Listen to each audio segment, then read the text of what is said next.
Yes mga katoto, magandang umaga po sa ating lahat. Happy Sunday po sa lahat ng mga padre de pamilya. Araw po ng pamilya po natin ngayon. Pero may mga pagkakataon na natatapat po, no?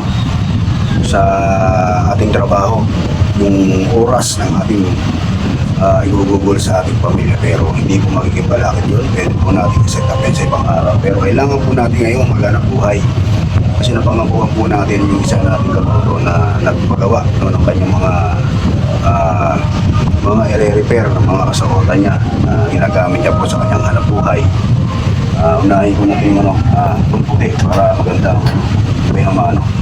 Yan o. Sabi niyo po mga katoto ay pabastunin, tapos mga 7 daw yung kailayan, 7 inches. So yung haba okay naman na, yung puti, walang kamantsa-mantsa. Tapos ito po ay sobrang tagal na po siguro ng kanyang tawag dito, paggamit, no? Kasama niya sa kanyang hanap buhay. Patunay na malaki na yung kinita ng mundo. Tatagpian po natin yan. Tapos ito po naman ay nasira po yung garter kasi po kadena po yan. Pag nahatak mo isa dyan, nagtutuloy-tuloy na.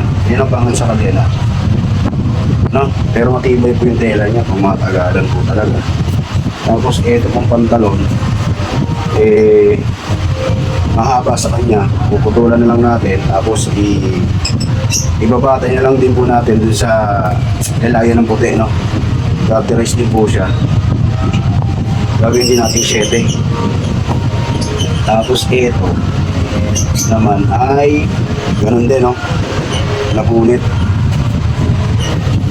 Tapos ano ba? Ayun, sa lilayan naman siguro sumabit po sa, no, sa kanyang motor, no? Tapos ito naman ay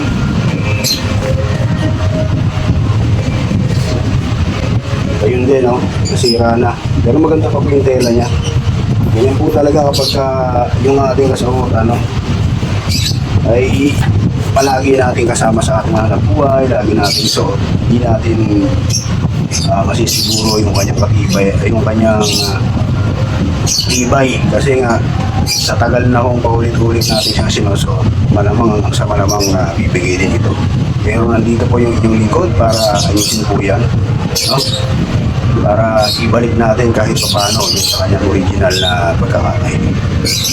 Umpisa na natin yan mga katoto.